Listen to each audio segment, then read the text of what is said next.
Hi guys, ಎಲ್ಲಪ್ಪ ಹೋಗ್ತಾ ಇದ್ದೀನಿ ಅಂದರೆ ಒಂದೊಂದು ಪೆಟ್ಟಿದೆ, ಜರ್ಮನ್ ಶೆಫರ್ಡ್. ತೋರಿಸ್ತೀನಿ ಮುಂದೆ ವಿಡಿಯೋದಲ್ಲಿ. ಬ್ರೂನೋ ಅಂತ ಅದರ ಹೆಸರು. ಸೊ ಫ್ರೀ ಇದೆ. ನಮ್ಮ ಮನೆ ಹಿಂದೆಗಡೆ ಒಂದು ಫಾರೆಸ್ಟ್ ಇದೆ, ತೂರಹಳ್ಳಿ ಫಾರೆಸ್ಟ್. ಅಲ್ಲಿ ಅದನ್ನು ವಾಕಿಂಗ್ ಕರ್ಕೊಂಡು ಹೋಗ್ತಾ ಇದ್ದೀನಿ. ವಾಕಿಂಗ್ ಇನ್ ದ ಸೆನ್ಸ್ ಅಲ್ಲಿ ಕರ್ಕೊಂಡು ಹೋದರೆ ಫ್ರೀ ಆಗಿಬಿಡ್ಬೋದು, ಅನ್ಲೀಸ್ಟ್ ಆಗಿಬಿಡ್ಬೋದು ಅಂತ ಒಂದು ಫುಲ್ ಅಲ್ಲೇ ಹಂಗೆ ಯಾರು ಇರಲ್ಲ, ಚೆನ್ನಾಗಿ ಓಡಾಡ್ಕೊಂಡಿರ್ತಾನೆ, ಹೆಂಗೆ ಬೇಕೋ ಹಂಗೆ ಎಗರಾಡ್ತಾನೆ.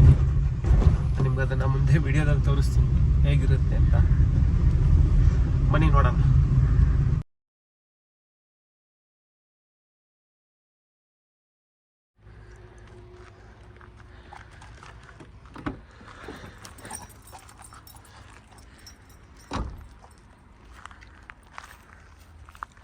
ಇದೇ ಗೈಸ್ ನಮ್ಮ ಅವಾಗವಾಗ ಫ್ರೀ ಇದ್ದಾಗ ಕರ್ಕೊಂಬರೋ ಜಾಗ.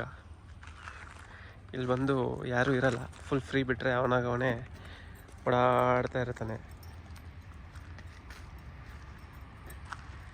ಯಾವುದಕ್ಕೂ ಏನೂ ರಿಸ್ಟ್ರಿಕ್ಷನ್ಸ್ ಇಲ್ಲ, ನೀಟಾಗಿ ಪೀಸಾಗಿ ಓಡಾಡ್ಕೊಂಡಿರ್ತಾನೆ. ಬಾ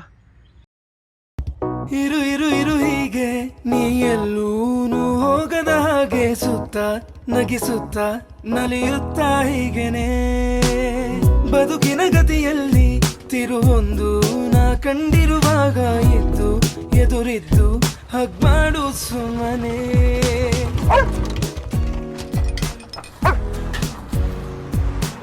ನಾಯಿ ತಗೊಂಡೆ ಮಗ, ಮುದ್ದಾಗಿದೆ. ಏನ್ ಹೆಸರಿಟ್ಟಿದೀಯ? ಮತ್ತೆ ಆಗಿರುವೆ ಮುಖಾಮುಖಿ, ಇದರರ್ಥ ಋಣವಿನ್ನು ಬಾಕಿ. ಇನ್ನುಂದೆ ಹಿಂದಿನ ದಿನಚರಿ ಇನ್ನೆಲ್ಲ ಖಂಡಿತ ಹೇಳು